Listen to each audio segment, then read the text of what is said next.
Muito boa noite a todos. Feliz ano novo? Feliz ano novo. Quanto tempo a gente vem repetindo isso? Eu a 60 e... Vou fazer 69 agora. Já até perdi as contas. Alguém já teve um feliz ano novo aqui? Um ano completamente feliz, sem problemas, sem perda, sem nada? Alguma coisa precisa ser pensada nesse desejo da gente, né? O que acontece? Se a gente está pedindo e não consegue, e ainda por cima Jesus falou, pedi e obtereis. Vamos fazer uma ação coletiva no PROCON? Contra Jesus? Nós precisamos demais investigar essa nossa busca do feliz ano novo. Se eu pedisse para você procurar uma coisa na sua casa e não falasse o que, ia ser fácil de você achar? Não. Olha, procura uma coisa para mim. Você ia me perguntar, que coisa? E eu ia falar, não, uma coisa. Se você não sabe o que é a coisa, você não tem como procurar. Você sabe o que é felicidade? Quando Jesus fala que a felicidade não é desse mundo, talvez seja porque a gente não sabe o que é. E quem não sabe o que é não tem como procurar. Mas a infelicidade, provavelmente todo mundo sabe responder. O que é infelicidade? O que é que você quer que não aconteça nesse ano para você? As respostas seriam variadas, sem dúvida nenhuma. Se a gente fizesse uma pesquisa aqui, individual, sem um influenciar o outro, as respostas seriam muito diferentes. Mas há uma ideia e está por trás de todas as nossas respostas sobre infelicidade. Infelicidade seria alguma forma de perda. A gente gostaria que nesse ano não sofrêssemos perdas. E aí, quando eu falo a palavra perda, cada um está imaginando uma, e é isso mesmo.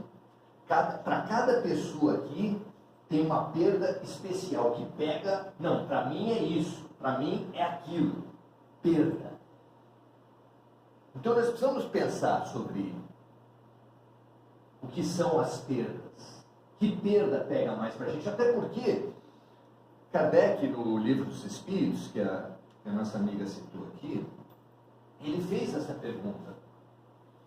Qual é o caminho para nós nos expandirmos, para nós nos realizarmos espiritualmente? E a resposta foi, um sábio da antiguidade já vos disse, conhece-te a ti mesmo.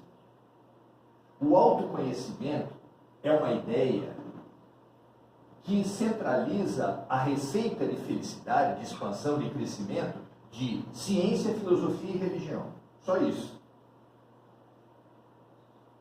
Toda a ciência de Sócrates, que é a base de toda a ciência moderna, toda a filosofia de Sócrates, que é a essência de toda a filosofia moderna, partiu do oráculo de Delfos, que tinha como um dos pilares do conhecimento todo da humanidade, conhece a ti mesmo. 500 anos antes de Jesus.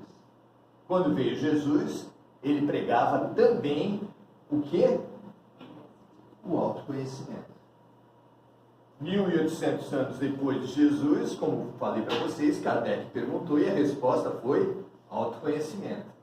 Depois de Kardec, surgiram as ciências sociais.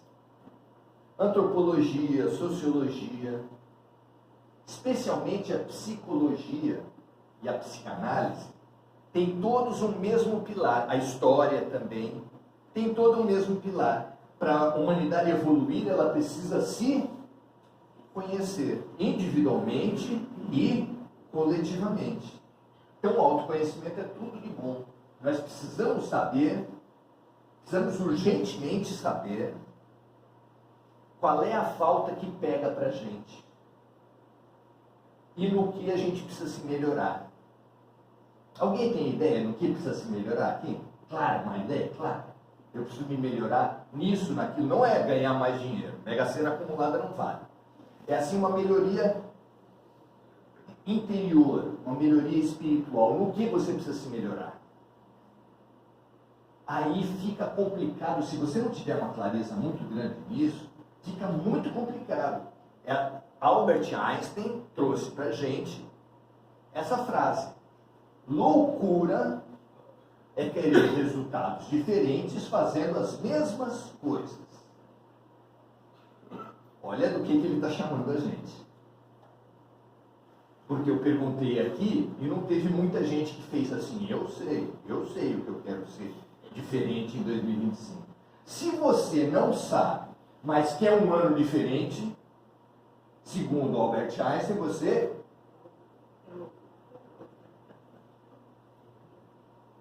é louco. Então isso é complicado. Nós precisamos demais entender o que é falta para a gente e como lidar com essas faltas. Vamos lá. Tentar pensar no aspecto geral. As pessoas têm como falta, e a visão espiritual disso é muito interessante, as coisas. Os romances, os relatos dos espíritos dão conta de espíritos no mundo espiritual que já desencarnaram há séculos e que são encontrados agarrados em cofres. Olha que interessante. Imagina um espírito agarrado em cofre. Imagina como os arqueólogos, os egiptólogos encontraram a maldição dos faraós. O que é a maldição dos faraós? Os primeiros a entrar em algumas tumbas tiveram uma grande perturbação na vida deles. Porque havia espíritos escalados para guardarem os tesouros dos faraós, que estavam ali há quanto tempo? 5.000 anos antes de Cristo. Dá um total de 7.000 eles estavam ali. 7.000 anos guardando tesouros. O que vocês acham disso? É forte essa... Ah, não, isso é só para esses maus espíritos. Eu não dou valor para as coisas materiais. Sei, tá bom. Além das coisas, nós também damos valor a quê?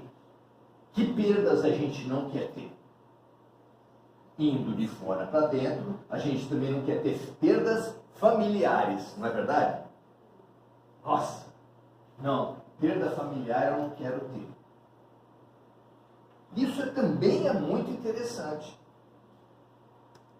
Se você gosta, se você não conhece, podia pesquisar Gibran Khalil, que fala a respeito das perdas mais difíceis de uma pessoa enfrentar. A perda mais difícil, talvez, de uma pessoa enfrentar é a perda de filhos. E ele tem uma poesia no livro O Profeta, que é fabulosa. Ele fala assim: vossos filhos não são vossos filhos. Isso é visão espiritual. Os seus filhos não são seus. E quem não tem, não pode perder. Você concorda comigo? Se eu der a notícia para algum de vocês assim: você vai perder meu carro, você entende o que eu estou falando? Você entende que você vai perder o meu carro? Como é que alguém pode perder o meu carro se não for eu? Se você tiver a consciência de que o seu filho não é seu filho, é um outro ponto de vista. E remete a gente a uma pergunta fundamental. Para quem não quer ter perdas, você precisa perguntar para você mesmo: o que é meu? O que eu tenho de meu? Não é? Você se preparando para essa pergunta, o que é meu de verdade, você vai descobrir o quê? Que as riquezas materiais, será que as nossas riquezas são nossas? A gente sabe disso. Tem umas imagens de uns túmulos de traficantes que eles fazem preparam uns túmulos como se fosse uma suíte, com todos os confortos, etc, etc. É condizente, porque uma pessoa que vive para a matéria, depois que morrer, quer ter também. Né? Eu acho que não dá certo, mas tudo bem.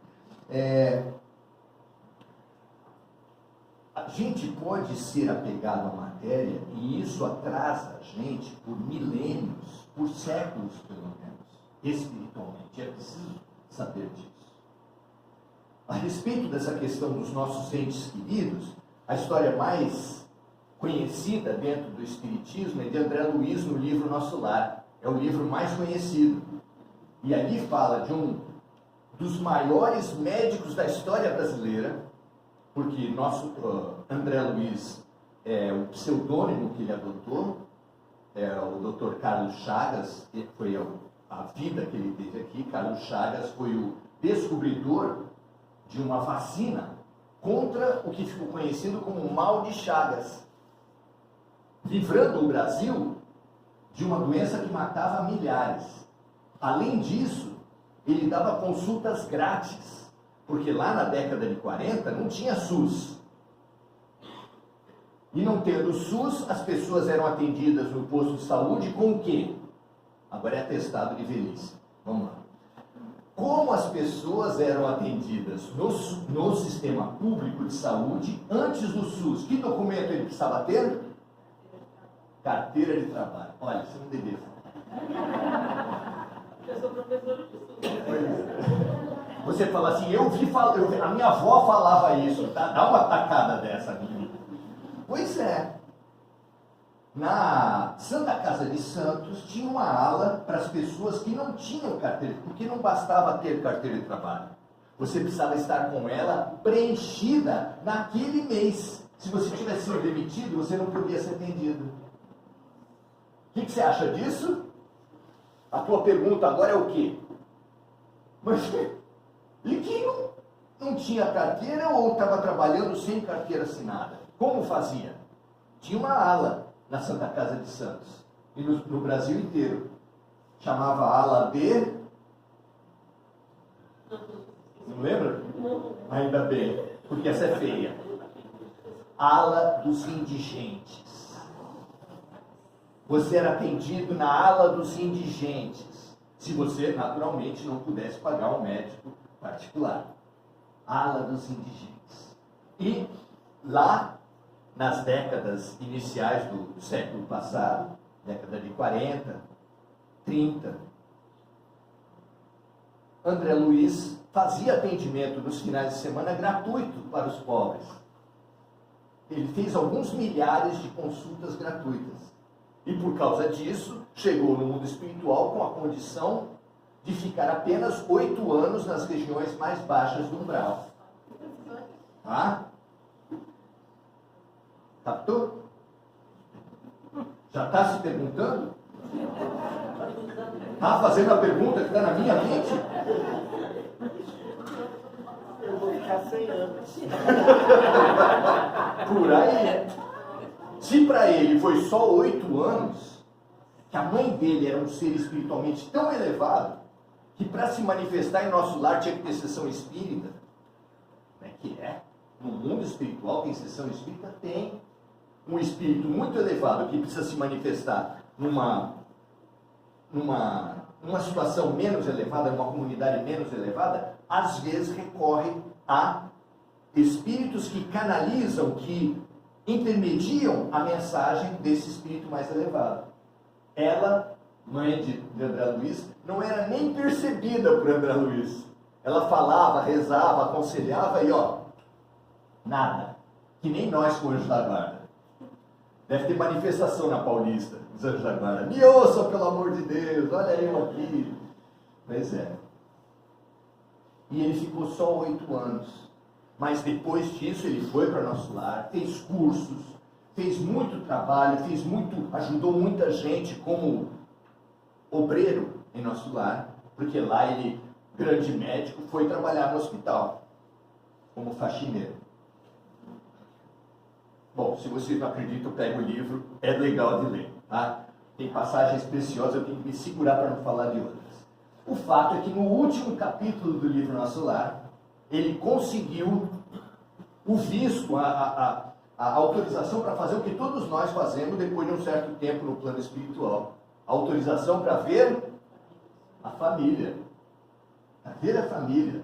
Você acha que Nossa, ele já estava pedindo isso muito, mas ele era uma alma disciplinada e aceitou enquanto o pessoal falava não. Mas depois ele conseguiu autorização e foi.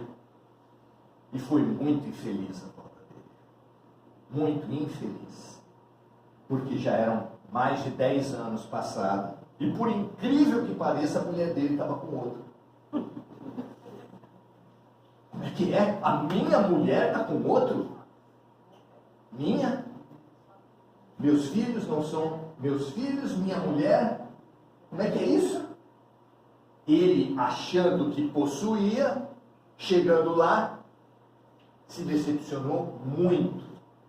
E ainda por cima, o marido da esposa dele, da ex-esposa dele, estava precisando de ajuda. Ele estava doente, estava precisando de assistência. E vocês acham que ele estava em condições de ajudar? Perturbadíssimo. Perturbadíssimo. Quase desandou a maionese. Ele ainda conseguiu, a duras penas, se equilibrar novamente e acabou, no final das contas, até ajudando. E conseguiu voltar para o nosso lar, porque do jeito que aquela coisa estava indo, nem voltar para o nosso lar ele ia conseguir. Vossos filhos não são vossos filhos. Quando você pensa que as coisas são suas, você pode perder. Quando você pensa que as pessoas são suas, você pode perder. Quando você pensa que o seu corpo é o terceiro nível de perdas. Nós pensamos que o nosso corpo é nosso, não é? Nós até nos identificamos com eles. Tem pessoas que acham que são brancos. E pessoas orgulhosas e arrogantes, quando acham que são brancos, acham que as pessoas de outras cores de pele, outras cores de pele, são inferiores. Isso traz para ele infelicidade, traz para ele inimigos, coloca ele numa vida de guerra e adoece. Porque isso é uma doença terrível. Tem ricos que acham que são ricos. Não é patético isso? Ah, eu sou rico. Não, filho, não é. Homens não são homens, negros não são negros, mulheres não são mulheres, brasileiros não são brasileiros.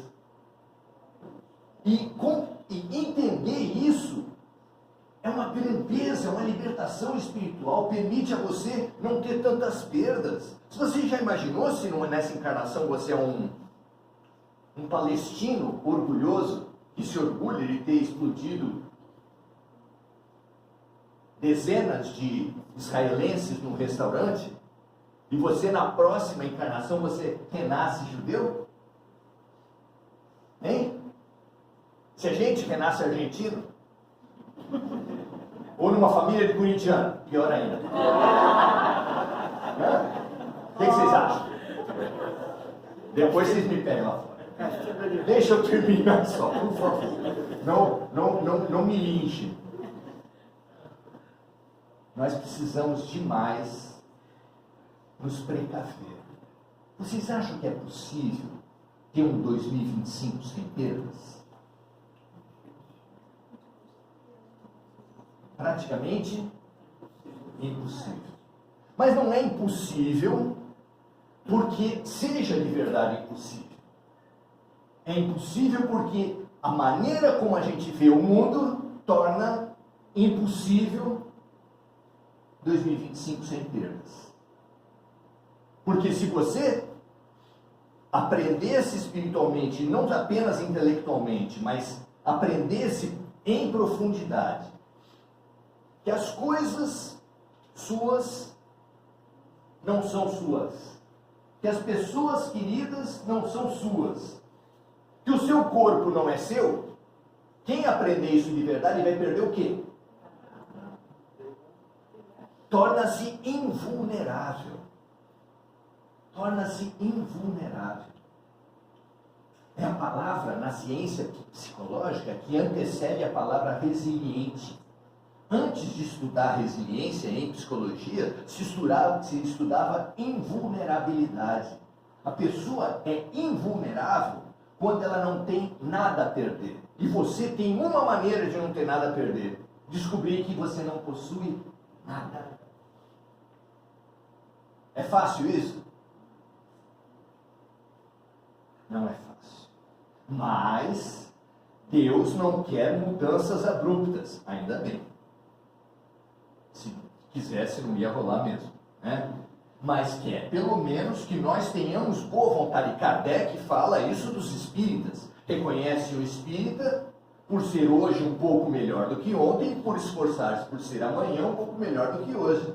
Então é processo, atitude, boa vontade. Quem de nós tiver pelo menos noção de processo, tiver atitude, tiver boa vontade para pesquisar, para investigar nas outras pessoas e dentro de si mesmo, que eu não possuo nada, e que eu sofro muito quando eu cultivo essa crença ilusória de que eu possuo a minha mulher, o meu carro. Como? Certificado de propriedade da mulher? Como é que é isso? É por pensar isso que um homem, quando a mulher resolve se separar, vai lá e mata. É uma crença tão tenebrosa que espalha a dor na pessoa e na sociedade toda. Tem gente que é roubado e perde as estribeiras. Tem gente que morre por causa de um celular. Tem gente que ama tanto o corpo que morre em busca da beleza. Causa mortes. Morreu por quê? Beleza. Eu não me esqueço que, não sei se foi nesse ano passado ou no ano anterior, que morreu uma mulher por causa de joelho. É verdade. Não é? É uma mulher linda. Particularmente, no meu conceito, uma mulher linda. Morreu por fazer cirurgia plástica no joelho. Eu não entendo como é que pode ter um joelho lindo. Eu não vou submeter vocês à visão do meu. Por favor. Não é? Ninguém merece. Nós precisamos avançar. Primeiro, entender, é possível um 2025 sem perdas. É possível. Segundo, isso envolve uma reprogramação interna, que no Espiritismo chama-se reforma íntima. Mas que ninguém no Espiritismo tem a arrogância de falar assim, 2025 vai. Vai para onde? Vai nada. Agora, pelo menos você tendo a noção de onde é, de que quanto mais preso você tiver à matéria, ao corpo, às coisas, mais infeliz você vai ser. Você nunca se perguntou por que todo mundo sabe há milênios que nos cemitérios tem um monte de alma penada? Por que tem tanta alma penada no cemitério? Os relatos espirituais são tenebrosos. Espíritos que morreram apegados à carne, veem as larvas comerem os seus corpos, sentem as larvas comerem seus corpos. Isso é apego. Você sofre, nós sofremos por apego, por ilusão. Se os nossos filhos não são nossos filhos, tudo mais que você pensa que são você, não são. Você é um espírito. Temporariamente, branco, o preto, o amarelo, o vermelho, o sei lá o quê. Rico, pobre, mais ou menos. Essas guerras nossas são absurdas, por isso que a gente perde. A gente perde muito, e a gente vai perder mais quanto mais apegado às ilusões nós formos. E perceber isso é o máximo que a gente pode querer. Perceber. Porque quem não tem problema não tem solução. Quem não admite que existe, que tem uma questão a ser resolvida, não vai resolver. É o alcoólatra que fala que bebe socialmente. Que perdeu 5 casamentos que mulher nenhuma presta. Que perdeu 7 empregos porque meus chefes me perseguem. Enquanto ele pensar assim, ele não cresce nada, ele não segura nada. Nós podemos pelo menos nos candidatar. Porque no momento que ele fala, eu sou um alcoólatra. No momento que ele fala isso, abre-se uma janela de oportunidades para ele. Claro que não acho que esse seja o problema central de todo mundo aqui. Mas Você pode mudar essa situação sua. Vamos voltar para Einstein? Loucura é querer resultados diferentes fazendo as mesmas coisas. Você pode sair do campo da loucura e pode avançar em 2025. Como eu faço isso? Como eu faço isso? Se eu tiver mínima consciência de quais são as minhas sombras, quais são os meus vícios, quais são os meus problemas, eu tenho a oportunidade de fazer uma coisa diferente fundamental, que sou eu mesmo. Uma pessoa que tenta descascar um abacaxi com faca cega, o que acontece? Destrói a fruta, se machuca, é bem capaz que se machuque fazendo força, quebra alguma coisa. Quem é a faca para descascar o seu abacaxi? Bom, primeiro, você tem muito abacaxi na sua vida para descascar? Quem é a faca que descasca o abacaxi da tua vida? Ah, o semente de luz. Tá bom. O meu anjo da guarda, vai nessa. Ah, Jesus. Jesus, para curar, falava: a tua fé te salvou. Sem você, ninguém vai te ajudar. Ajuda-te e o céu te ajudará. Aí sim. Autoconhecimento. Que a gente se dedique a se perguntar, a refletir. Puxa, todo mundo fala que eu sou... Não vou falar, eu não sei. Todo mundo fala que eu sou isso, isso e aquilo. Mas todo mundo é invejoso. Estão falando isso, só falam mal. Ah, é? Olha no espelho, o outro é um reflexo teu. Aproveita. Aproveita o inimigo. Aproveita a crítica. Aproveita o que falam de você. E no momento de maturidade, fala assim: eu quero refletir sobre mim. Use as pessoas para refletir sobre você. Tem alguma coisa que te irrita no noticiário? Vamos lá. Nada, né? Noticiário não te irrita em nada. Que lindo isso. Abuso sexual de crianças dentro da família, isso te irrita? Corrupção na política. Eu ouvi falar que tem países que os dirigentes são corruptos. Vocês ouviram isso? Eu não sei que país foi, até passou rápido assim, não sei como é que é. Pegue o que mais te irrita. Esse é o caminho. A dor orienta o tratamento. O que mais te irrita é o que mais fala da tua doença. Doeu? É teu. Alberto Almeida, psiquiatra espírita, autor de diversos livros, grande palestrante, nos seus grupos terapêuticos, cada vez que tem alguém se queixar, minha mãe cortava metade maior do bife pro meu irmão e dava isso, fazia aquilo, e bababá, bababá, bababá. Doeu? Para de demonizar os outros. Usa a tua dor para cura. Usa a tua dor para se transformar. Se os seus olhos são maus, tudo à tua volta será mau. Foi o que Jesus falou. Mas fica implícito o contrário. Quando os teus olhos forem bons, tudo à tua volta será bom. Feliz 2025 para vocês.